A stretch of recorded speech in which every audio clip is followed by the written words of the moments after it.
सोनिया गांधी जी कहती हैं कि इनको इतनी जल्दी क्यों है, ये महिला बिल इतना जल्दी में क्यों लाते हैं। तो आपकी तरह होना चाहिए था कि 30 साल जो है आपने इस बिल को लटका के रखा।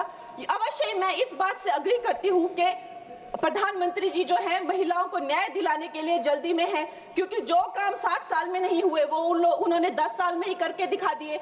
चाहे वो करोड़ों मकान पक्के किए हो, चाहे वो गैस सिलेंडर दिए हो, चाहे वो महिला को डिफेंस में लाना हो, चाहे वो गर्भवती महिलाओं को 12 वीक से लेकर 26 वीक की हॉलीडे हो, न जाने कितनी योजना, लखपति दीदी, ड्रोन दीदी, सेल्फ हेल्प ग्रुप्स। अगर मैं बोलने लगूं तो यहाँ बहुत वक्त चला जाए, लेकिन एक बात पक्की है कि वो एक जल्दी में है, महिलाओं को न्याय दिलाने की जल्दी। और ये जल्दी अब की नहीं है, ये जल्दी जब से वो हेड ऑफ गवर्नेंस बने हैं तब से है। गुजरात में भी बाकी स्टेट्स की तरह गुजरात जब वो चीफ मिनिस्टर बने तो एक फीमेल फिटिसाइड का जो एक प्रैक्टिस थी उसकी चपेट में था। उस टाइम उन्होंने, देखिए रूल हर जगह होते हैं, लेकिन एक लीडर की संवेदनशीलता देखिए, वहां पे उन्होंने एक जन जन को नुक्कड़ नाटक करने के लिए, जहां पे एक भ्रूण जो है वो माता से बात करता है कि माँ मैं जीना चाहती हूँ, कि माँ मैं आपकी तरह बनना चाहती हूँ, मैं भी कुछ अच्छा करूंगी, उससे करके लोगों में जो संवेदनशीलता आई, जो आत्मीयता आई, जो एक गर्ल चाइल्ड के लिए उनके मन में एक भाव उठा,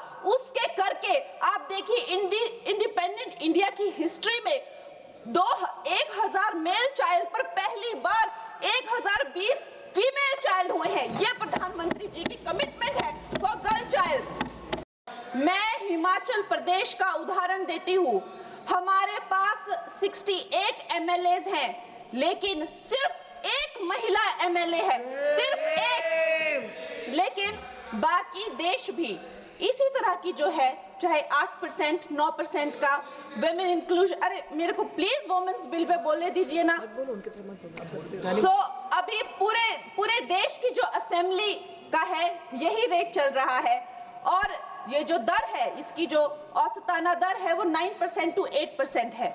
लोकसभा में जबकि हमें 13% तक पहुंचे हैं, लेकिन ये वैश्विक दर दूर दूर तक कहीं वो वैश्विक दर के नजदीक नहीं है। लेकिन आज जब ये महान उत्सव हमारी जिंदगियों में आया है तो प्रधानमंत्री जी का एक शब्द मुझे याद आता है कि पेट में चूहे दौड़ना। कांग्रेस के पेट में जब भी कुछ अच्छा होने लगता है तो चूहे इनके दौड़ने लगते हैं, और वैसे ही चूहे दौड़ने शुरू हो गए हैं। अभी प्रियंका गांधी जी कह रही है कि संविधान ही बदल देंगे, यहाँ पे जो है डेमोक्रेसी ही खत्म कर देंगे, कुछ भी करने को जाते हैं तो डेमोक्रेसी खत्म कर देंगे।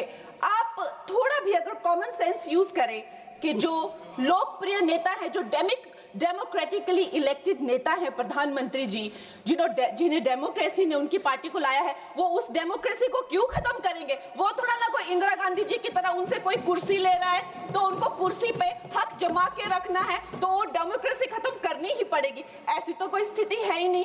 तो जैसे प्रधानमंत्री जी ने कहा कि अगर किसी के लिए डेमोक्रेसी वर्क करती है तो वो मेरे लिए ही सबसे ज्यादा वर्क करती है, तो इतना तो कॉमन सेंस होना चाहिए। जब देखो लोगों को बहलाना फुसलाना, जब देखो जो है वो झूठी बातें चलाना, एक तरफ तो इनकी नीति है और दूसरी तरफ प्रधानमंत्री जी, जब अभी आपने देखा कि नेशनल क्रिएटर अवार्ड्स में वो जेनजी को जब पूरी तरह से संबोधित कर रहे थे तो उन्होंने जो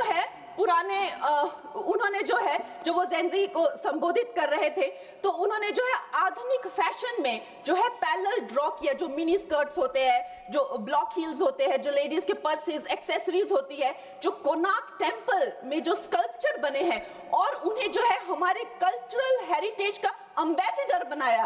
और प्रधानमंत्री जी, इससे उनकी जो कल्चरल रूटेड जो प्रोग्रेसिवनेस है वो नजर आती है।